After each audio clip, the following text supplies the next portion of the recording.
세월호는 1073일 만에 그 아픔의 사고 현장을 떠나 이제 잠시 후면 이동을 시작할 것 같습니다. 그럼 여기서 장치양도 서울대 조선해양공학과 명예교수 그리고 KBS의 이윤희 기자와 함께 자세한 현장 상황 분석해 보겠습니다. 어서 오십시오. 안녕하세요. 안녕하세요. 교수님, 이제 그 인양의 1단계라고 할 수 있는 부분은 마무리가 됐고 네. 이제 반잠수식 선박으로 출발을 해서 올리기만 하면 되는 건가요? 네. 몇 번째 고비가 있었는데 네. 그래도 슬기롭게 잘 넘어간 것 같습니다. 참으로 다행으로 생각합니다. 오늘 밤 자정까지가 이제 그 소족이기 때문에 이 안에 작업이 마무리가 된다고 하는데 자정까지 가능할지 모르겠습니다.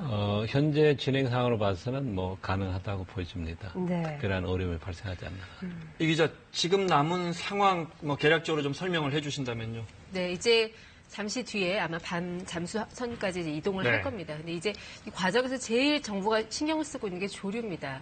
지금 이제 소조기가 이제 거의 끝나가지 않습니까? 네. 그리고 반잠수선이 가만히 고정되어 있는 것이 아니라 이 조류에 네. 따라서 많이 흔들리거든요. 네, 네. 이 흔들리는 배 위에다가 이 세월호 같은 큰 선박을 옮기려면 조류의 영향을 거의 받지 않아야 되는데 지금 한 5시 정도에 정조기가 예정이 되어 있습니다. 정조기라는 게 이제 물살의 흐름이 거의 이제 속도가 제로가 되는 네. 그러니까 가장 잔잔한 네. 그 시기가 이제 오후 한 5시 정도로 예정이 돼 있거든요. 그래서 지금쯤 출발해서 그 시간대 좀 맞춰보자 이런 맞춰보자. 계획도 있는 거군요. 그렇습니다. 네. 예. 그래서 가능하면 이제 잔잔해졌을 때 이제 세월호를 그 반잠수선에 옮기기 위해서 네. 좀 출발 시간을 좀 조정을 한 것 같은데 정조기를 앞뒤로 플러스 마이너스 1시간을 보거든요. 그렇기 때문에 아직 조금 여유가 있어서 지금 출발하면 또 정조기에 맞춰서 좀 작업을 할 수 있지 않을까. 일단 정부의 기대는 그렇습니다. 네.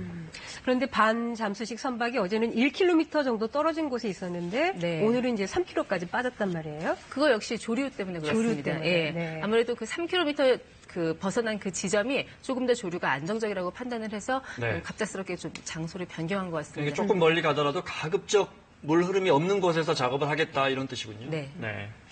알겠습니다. 지금 이제 화면에 지금 이 시각 실시간 세월호를 재킹 바지선이 이제 단단히 붙들어 매고 현장에 우리 취재 기자들이 전해온 소식에 따르면 이제 이동을 곧 준비할 시작할 것 같습니다.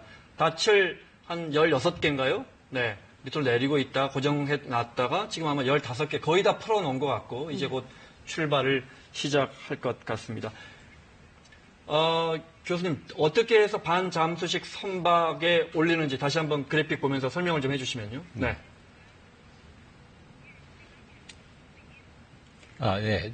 지금 나와 있는 것처럼 옆으로 네. 배 옆쪽에서 지금 접근합니다. 네. 접근해서 서서히 가서 네.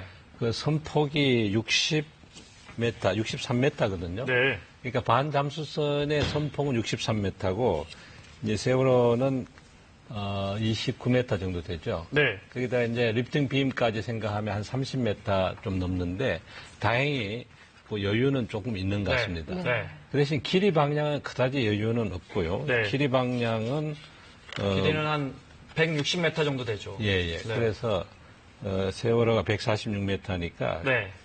약간 좀 여유는 적은데 그리고 주 작업이 그 횡으로 들어가기 배 옆으로 들어가기 때문에 네. 예, 근데 에인선이 두 척이 끌잖아요. 바지선 네. 자체에 동력이 없으니까. 예. 근데 옆으로 끌 수도 있나 보죠? 5척이 동원이 뭐, 됐거든요. 네. 앞뒤로 예. 이제 2대, 3대 뭐 이런 화면에 식으로. 보이는 예. 것만 두 대군요. 네. 네, 끌 수도 있고 밀 수도 있고 그렇습니다. 밀 수도 있고 끌 수도 있고. 네. 근데 중요한 거는 방금 그래픽에서 봤지만 이게 정말 무슨 블록 조립하듯이 정교하게 갖다가 맞춰야지. 그렇지 않으면 자칫하면 충돌로 이어질 수도 있는 거 맞습니다. 아닙니까? 2차 그 사고 날 수 있고 손상이 네. 되면서 무엇보다 이 고박해 놓은 이 장력, 그 와의 장력이 헝클어지게 되면 네.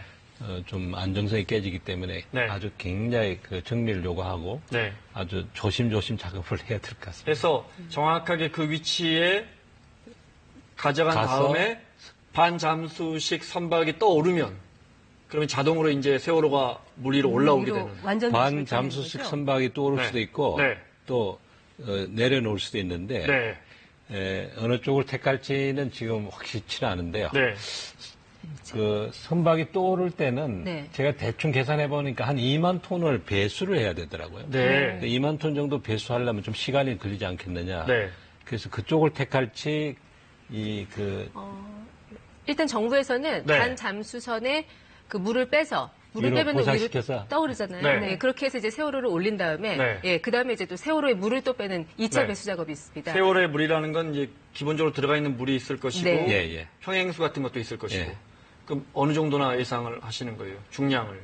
그거는 중량이 정확지는 않지만 네. 어쨌든 이 배수를 다 마치는 과정까지 일단 사흘을 잡고 있기 때문에 네. 굉장히 물 글쎄. 빼는데도 시간이 많이 걸린다는 거죠. 그러니까 이제 목포 신항까지 가기 전에 물을 다 빼고 가는 걸 원칙으로 아니면 가서 뺄 수도 있다는 말도 나오더라고요. 일단 일단 정부에서는 먼저 다 먼저 빼는 뺀다. 거예요. 예, 들어 올리게 되면 네. 뭐 일단 자연 배수가 일어나겠죠. 그러겠죠. 자연 네. 배수가 일어나서 이제 네. 아래쪽에 이제 선창이 다 열려 있으니까요. 네. 다 빠지고 그다음에 이제 각 구획들이 있기 때문에 네. 안 빠지는 부분들은 인공 배수를 해야만 나중에 수습한다든지 작업할 네. 수 있는데 그걸 뭐 아무래도 일단 물을 빼고 네. 올라가는 것이 그 신항에 갔을 때도 화중을 줄일 수 있기 때문에 그쪽이 네. 현명한 방법이라고 생각합니다. 방금 이 기자 설명했듯이 그러면 오늘 안으로 내일부터 이제 물살이 다시 서서히 빨라지기 네. 시작하니까요. 오늘 안으로 어떻게든 반잠수식 선박에 위로 거치한다면 네. 물빼기 작업이 한 사흘쯤 길게 걸리는 사흘쯤 걸린다면 늦어도 일요일 월요일쯤에는 다 준비 끝내고 단단히 고박해서 목포 신항으로 떠나야 되는 거는. 네, 그런데 이제 정부에서 네. 이 기간 사흘을 좀 단축하려고 하기 때문에 네. 또 그 시기가 의외로 또 빨라질 수도 있습니다. 네.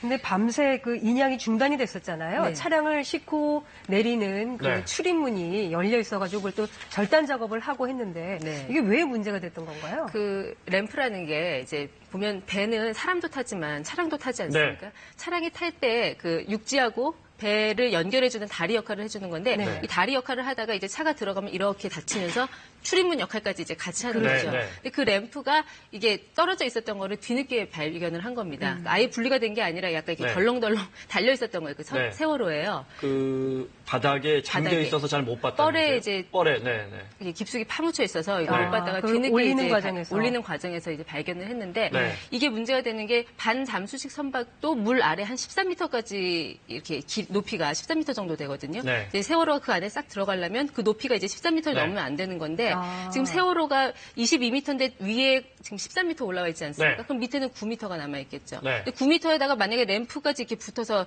가면은 램프 길이가 한 10m 정도는 되거든요. 네. 그럼 이제 13m를 넘어버리면 이게 안 들어가는 거죠. 네, 반잠수식 그 선박 교수님 설명하셨듯이 사실 반잠수 선박이 그렇게 세월호보다 큰 게 아니기 때문에 네. 잘못해서 감독님 지금 이걸 잡을 수 있으면 잡아보겠습니다. 시청자들 이해를 돕기 위해서 세월호 후미에 있는 교수님 설명을 좀 해주실까요? 이 램프를 이야기하는 것 같은데 이걸 네. 절단해낸 거죠? 예, 그렇습니다. 이게 이제 옆으로 이렇게 썰어졌기 때문에 그때 네. 충격 때 아마 장군 장치가 고장이 나지 않았느냐, 네. 이게 부서지지 이제 않았냐 그렇게 보습니다. 내려지면서 차량들이 탑승하는 건데. 예, 주로 용도는 이렇게 내려서 네. 브릿지 역할을 해서 내리고 네. 그다음에 도로 문처럼 닫을 수 있게 이렇게 돼 있죠. 그런데 이게 이제 내려진 채로 고장이 나버렸으니까 예. 그러면 이제 실을 때 세월호의 길이가 의도하지 않게 길어져 버린 거고 맞습니다. 예. 그래서 불가피하게 새벽에 급하게 잘라낸 거군요. 네. 그래서 일찍 찾아낸 게 다행이고 네. 또 맞습니다. 빠르게 작업이 진행이 예. 되네요. 네. 네. 네. 알겠습니다. 근데 네. 지금 인근 해역에 그 기름띠가 지금 발견이 됐잖아요. 네. 지금 어민들은 아주 비상이 걸렸습니다. 네. 왜냐하면 네. 그 동고차도 주민들은 대부분 이제 미역 양식을 하는데 네. 4월, 5월에 한철 농사 다 하거든요. 네. 근데 지금 이제 기름띠가 발견이 돼서 굉장히 놀란 상태고 왜냐하면 네. 지난번 2014년 세월호 침몰 당시에도 네. 상당히 많은 양의 기름이 좀 유출이 돼서 좀 피해가 컸던 지역이거든요. 네. 그렇기 때문에 지금 어민들이 지금 긴급 회의를 갖고 이제 방제선도 지금 많이 보이시죠? 바다 위에 떠 있는 거. 저희가 네. 그림 들어온 게 있나요? 기름띠 유출돼 있는 또 방제선이나 현장 화면, 네, 근접한 현장 화면, 헬기 화면으로 보겠습니다. 아마 헬기 화면으로 아마 그림을 아, 보셨을 네. 텐데 아, 저 검은 띠가 지금 기름이 네. 유출된 건가요? 맞습니다. 아마 예. 기름도 여러 종류이기 때문에 그래서 주변에, 이제 네. 저기 지금 막 물을 뿌리고 있는 저 네. 배가 방제선입니다. 저게 이제 그 바닷물을 일단 빨아들여서 거기서 기름을 제거한 다음에 다시 물을 뿜어내는. 그래서 뿌리는 거군요. 그래서 뿌리는 거예요. 그러니까 저 액체가 기름을 제거하는 것이 아니라 일단 바닷물을 빨아들여서 그래서 거기서 기름을 기름 제거하고 빼고 다시 이제 물을 뿜어내는 거고요. 네. 또 다른 쪽에서는 이제 네. 흡착제를 뿌립니다. 네. 그게 이제 방제하는 과정이죠. 지금 보면 저 바지선의 폭이 한 세월호가 150m 가량 길이가 되기 때문에 네. 헬기 화면으로 보면 어느 정도나 기름이 퍼져 있는지를 잠시 후에 더 넓은 화면을 찍은 영상이 나오면 확인하실 수 있는데요. 네. 세월호의 길이가 150m이기 때문에 저 전체 바지선 길이가 150m 정도 정사각형 정도 되는 상황인데요. 폭으로 지금. 보면은 이제 네. 세월호가 30m고요. 네. 바지선 60m, 60m. 네. 그러니까 이 세 배가 나란히 가면은 거의 150m. 왜냐면 그렇죠. 60, 60, 네. 30이니까요. 그렇죠. 150m짜리에 이제 네. 배가 한 몸으로 움직여서 이제 네. 반 잠수함까지 근데 가는. 화면 보면 기름띠가 저 전체 바지선보다도 조금 더 넓게 확대되고 맞습니다. 있는 예, 상당히 넓게 퍼져 있는 그런 상태입니다. 예. 상황입니다. 아무래도 뭐 기름 탱크에서 나온 기름도 있겠지만 배 안에서 여러 기름을 쓰는 부위가 많잖아요. 그렇죠? 자동차도 많이 실려 있어요. 예, 제가 한다고 했는데 네. 완전히 제거가 어려웠던 거죠. 아 그렇군요. 자동차 그렇군요. 그 안에 있던 뭐 트럭이나 네. 이런 자동차에서 나온 기름도 일부가 있겠군요. 네. 알겠습니다. 자 보시다시피 3년 만에 빛을 본 세월호는 겉으로는 비교적 온전한 모습인데요. 전문가들은 그러면 지금 세월호가 어떤 상태인지 어떻게 보고 있는지 분석해 보겠습니다. 우한을 기자입니다. 바닷속에서 3년 만에 떠오른 세월호. 옆면에 돌출된 계단이며 철제 난간이며 온전히 붙어 있습니다. 좌초 2년 반 만에 인양됐지만 곳곳이 종이장처럼 구겨진 유람선 코스타 콩코르디아와 비교하면 겉모습은 변형이 거의 없습니다. 바닷속에서 철이 그 정도 녹성은 보통 일이기 때문에 전반적으로 세월호 선체 모습은 오른쪽은 보통 정상적인 상태다. 인양하는 데 크게 지장이 없다. 우려되는 건 허약한 내부 구조입니다. 객실 내부에 있던 막대한 양의 바닷물이 쏟아지면서 그나마 버티던 격벽도 추가로 무너질 수 있기 때문입니다. 배가 흔들리는 과정, 이런 과정이 사소한 것 같지만은 조금 전까지는 괜찮았던 것이 우리가 서서히 균열이 간다든가 어느 날 갑자기 푹 무너질 줄, 그런 상황 얼마든지 있을 수 있는 겁니다. 객실과 조타실 그리고 선체 구조 하나하나는 사고 원인을 규명할 핵심 단서가 될 수 있습니다. 전문가들은 인양 과정에서 유실 가능성을 최소화하는 게 남은 과제라고 입을 모았습니다. 과적을 했는지 화물을 조사해보면 나올 거고, 타각 지지기가 있습니다. 네. 타각 지지가 어디에 와 있는지 육상에 올라오면은 원인 규명은 100% 밝혀질 걸로 보고 있습니다. 이미 화물칸의 램프가 열린 상태에서 인양이 진척돼 화물 유실 가능성도 제기되고 있습니다. 이에 대해 해수부는 화물칸 입구를 컨테이너가 막고 있었기 때문에 유실됐을 가능성은 낮다고 설명했습니다. KBS 뉴스 우한울입니다. 사각 지시기를 통해서 과정 여부를 확인할 수 있다는 게 어떤 뜻입니까? 지금 이제 세월호가 그 화물을 고박하지 않은 상태에서 급변침을 해가지고 네. 화물이 옆으로 이제 쏟아지게 되면 네. 그것이 선체 복원력을 완전히 손상을 하거든요. 굉장히 네. 큰 영향을 줍니다. 네. 그래서 하나의 그 침몰 원인의 아주 중요한 요인 중에 하나가 네. 급변침이 아니냐 이렇게 이제 보고 있기 때문에 네. 그러면 마지막에 그 이 타각을 어떻게 꺾었는지 그것이 이제 지식이 계기판에 그대로 남아 있는 거예요. 남아 있다고 보는 거죠. 그럼 남아 조사실 있으니까. 같은 데 가서 확인하는 예, 겁니까? 그래서 그걸 인양을 해서 조사를 해보면 네. 그 부분에 대해서 급변침을 했는지 안 했는지 그런 부분들이 나오고 또 일본은 이미 진도 VTS나 거기에서 항적이 나와 있기 때문에 네. 그걸 동시에 맞춰서 보면은 네. 충분히 네. 설명할 수 있고 또 이 조타기의 그 기계 자체가 고장인지 아닌지 그 부분도 이제 확인함으로써 네. 예, 이제 들어 올렸으니까 그런 의혹들이 풀리겠군요. 네. 자, 물 밖으로 올라온 세월호의 모습을 보면 녹이 심하게 슬어 있는데요. 네. 지금도 이제 실시간 화면 보고 계시지만, 네. 3년 전과 좀 비교를 해보면, 심하게 많이 훼손돼 있죠. 네. 또 인양 작업 중에 중간중간에 구멍을 많이 뚫었어요, 이 기자. 예, 지금 보시면 저 빨갛게 표시된 그 작은 구멍들 보이시죠? 네, 네. 예. 그 사각형 모양의 구멍들인데 네. 저게 모두 한 126개가 나 있습니다. 지금 세월호 전체예요. 네. 저게 무슨 용도일까 아마 좀 궁금하셨을 것 같아요. 네. 근데 그러니까 원래 없던 구멍인 거죠, 지금? 그렇죠. 이제 네. 작업 중에 생긴 구멍인데 저 중에서 이제 가로 세로 25cm 구멍 60개가 있습니다. 그거는 이제 세월호 당시 인양 방식이 처음에는 크레인 방식이었습니다. 네. 지금 같은 바지선 방식이 아니고 크레인으로 이제 들어 올려서 이제 플로팅 독에다가 올리는 방식이었거든요. 네. 그런데 이 세월호가 워낙 무겁지 않습니까? 그러니까 이거를 도저히 한꺼번에 들어 올릴 수는 없겠고 그래서 이제 구멍을 뚫어서 그 안에다 공기를 넣어서 그 부력을 이용해서 선체 무게를 좀 가볍게 한 다음에 이제 올리려던 계획이었거든요. 그 과정에서 한 60개 구멍이 났고요. 또 물을 빼기 위한 구멍이 한 34개. 그리고 또 잠수사들이 들어가서 이제 수색을 하려면 뭐 들어갈 통로가 있어야 되지 않겠습니까? 네. 그렇기 위해서 뚫어놓은 구멍. 이렇게 해서 모두 한 126개로 늘어난 겁니다. 그래서 지난해 그 세월호 특별조사위원회 청문회에서도 이 문제가 나왔었는데 이렇게 구멍을 뚫어놓으면 혹시나 이제 미수습자 시신이나 유품 같은 게 유출될 유출될 수 우려가 있으니까. 네. 그런 문제점이 좀 지적이 된 적도 있습니다. 지금은 다 그물로 다 덮어놓은 거죠? 그물로 덮어놨어요. 네. 예. 네. 세월호로 인해서 엄청난 사회적인 이제 비용이 발생을 했고 또 유가족들에 대한 보상 등을 우리가 따지지 않을 수가 없는 부분이잖아요. 네. 정부가 과거 이 사건에 책임 있는 유병헌 전 회장 일가 등의 구상권을 청구를 했는데요. 이 소송 상황 어떻게 진행이 되고 있는지 살펴보도록 하겠습니다. 손수호 변호사 전화 연결돼 있습니다. 손 변호사님 안녕하십니까?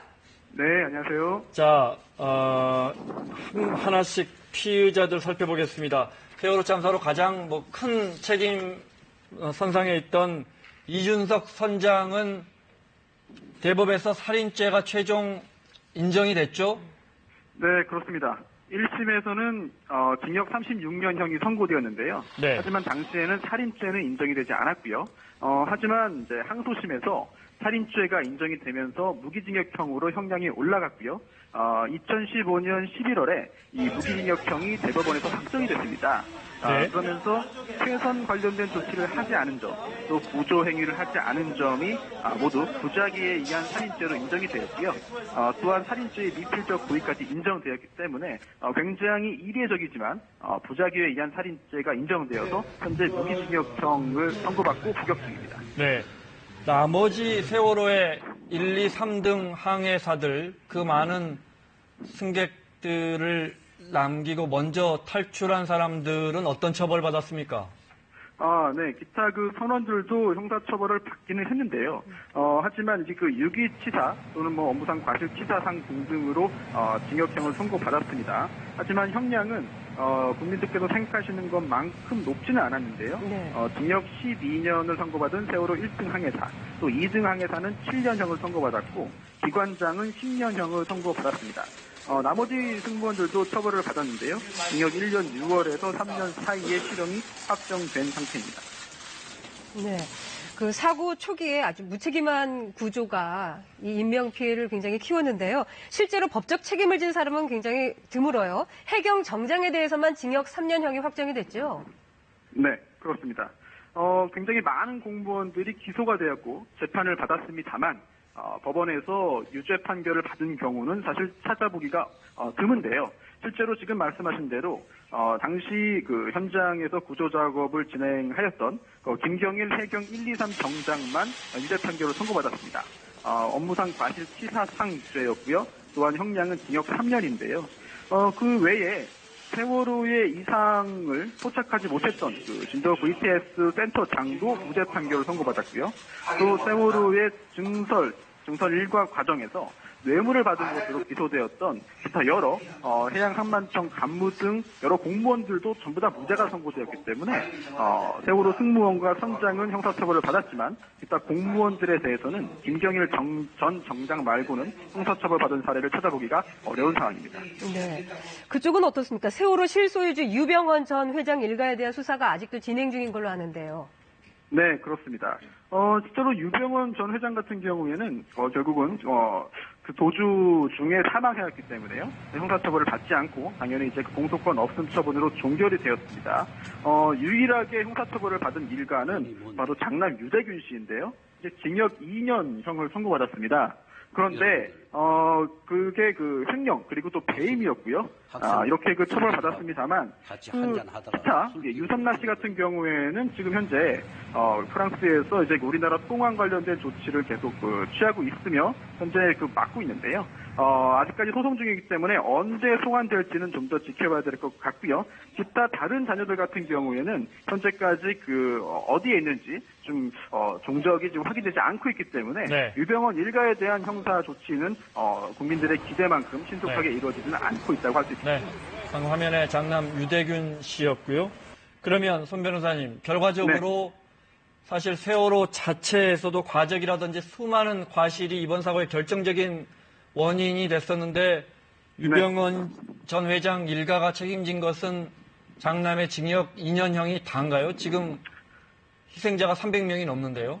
네, 현재로서 일단 두 가지로 나눠보겠는데요. 첫 번째로 잘못이 있다면 당연히 형사처벌을 받아야 합니다. 그런데 현재까지 대법원에서 확정 판결을 받은 것은 유대균 씨 징역 2년밖에 없고요. 또 하나 민사적인 부분도 봐야 될 것 같은데요. 특히나 이제 그 구상권 관련해서 현재 소송 중이다라고 알려져 있습니다. 그리고 한 가지 의미 있는 판결이 올해 선고된 바가 있는데요. 네. 바로 우리나라가 대한민국이 유대균 씨를 상대로 해서 손해배상 청구 소송을 제기했습니다. 벌써 그게 2014년경인데요. 1심 판결이 이제야 선고됐습니다. 그러면서 유대균 씨가 대한민국의 손해를 배상하라라고 하면서 인정된 손해배상 액수가 7,576만 원입니다. 이게 물론 아주 확정된 건 아닙니다만, 네. 현재 정부가 이 사태로 인해서, 여러 가지 굉장히 큰 비용을 이제 쓸 수밖에 없었는데요.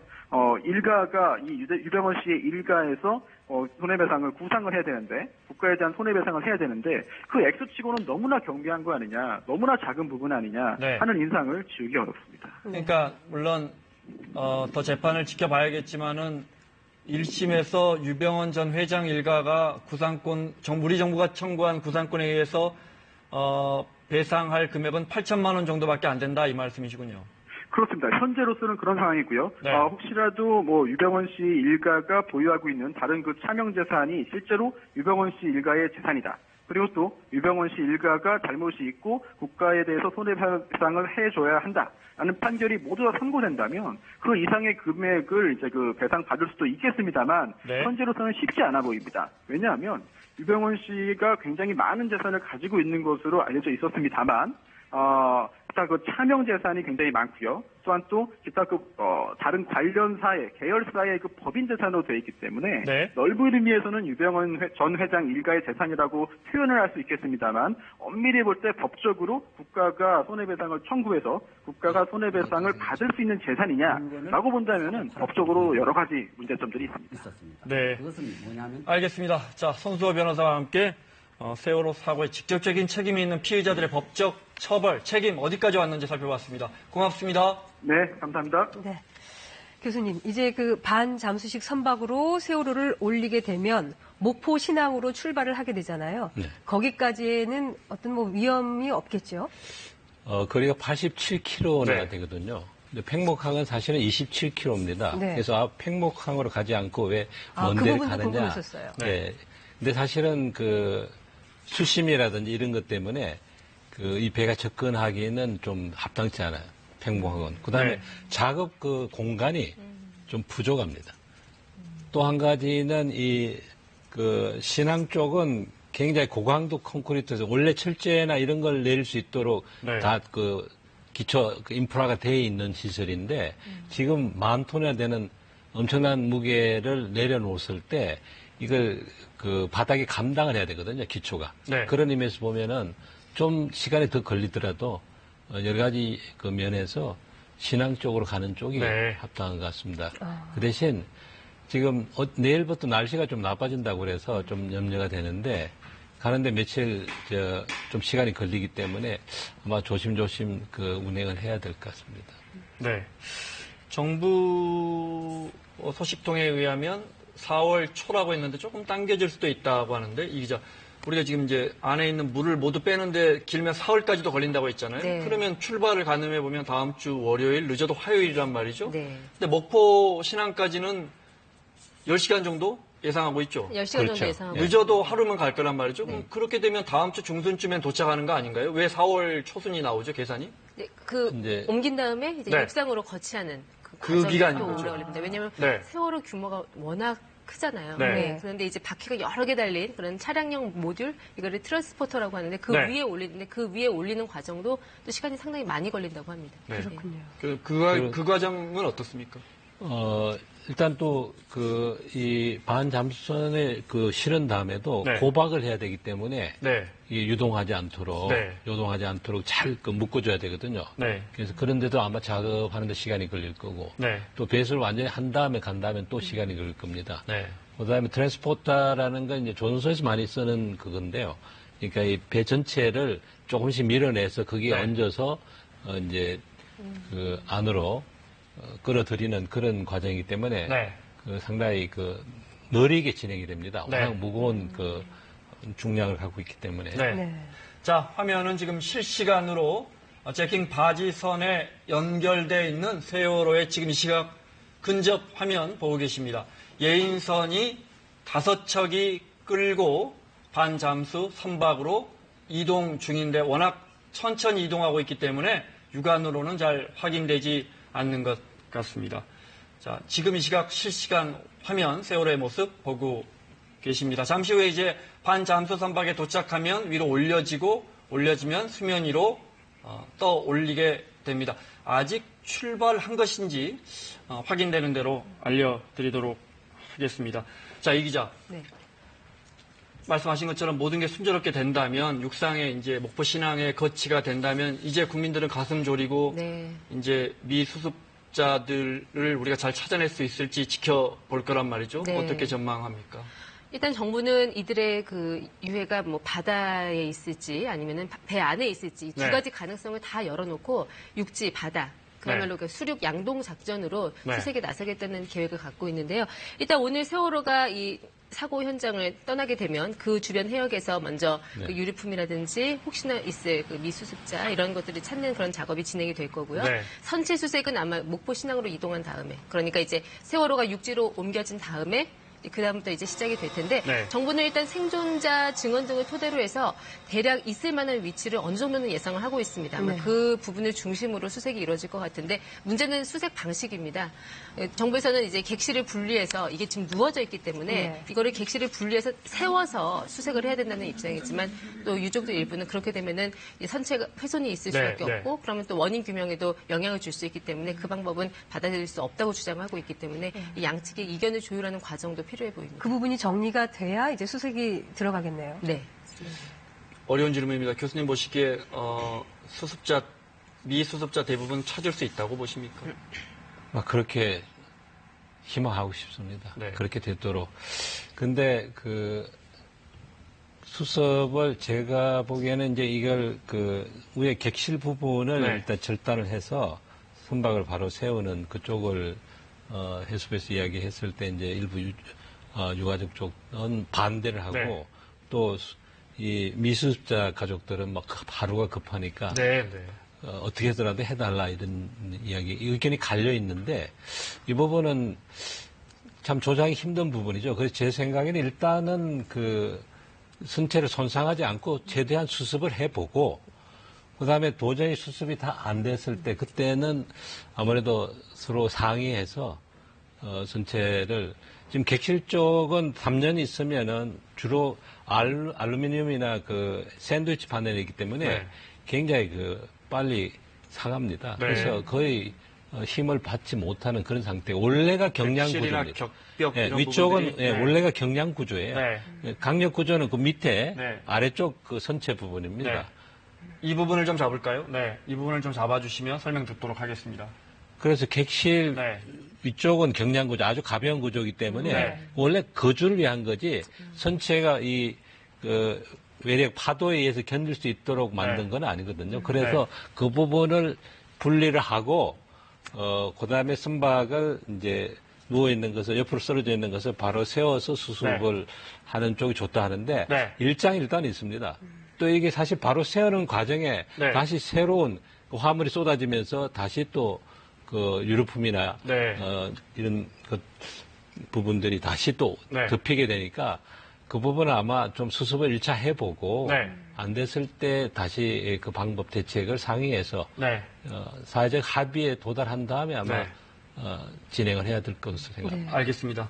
끝으로 또 걱정되는 게 이제 당장 반잠수식 선박에 도착하면 이제 들어 올리게 되거나 내리는 식으로 해서 이제 수면 위로 떠오르면 지금 좌현이 물속에 있죠. 우현이 하늘로 가서 지금 이렇게 누워져 있는 상태인데 이렇게 들어 올릴 경우에는 아무래도 좌현 쪽에서 이제 안에 있는 뭐 토사라든지 물들이 쏟아져 나오겠죠. 네. 그러면서 이제 유실될 유실이 가능성이 가능성이 있습니다. 굉장히 높지 않습니까? 이런 게다가- 부분에 대해서 철저한 대비가 있는지. 맞습니다. 그다음 램프도 열려 있기 때문에 네, 이쪽 아닙니까? 예, 그쪽 면도 있고 램프가 지금 네. 없는 아, 상태이기 절단시켜야 때문에 아, 그렇군요. 예, 램프 열려 있고. 램프 쪽으로 이게 이제 부상하게 되면 안에 있는 물은 자연적 압력 때문에 쏟아져 나오게 되고 네.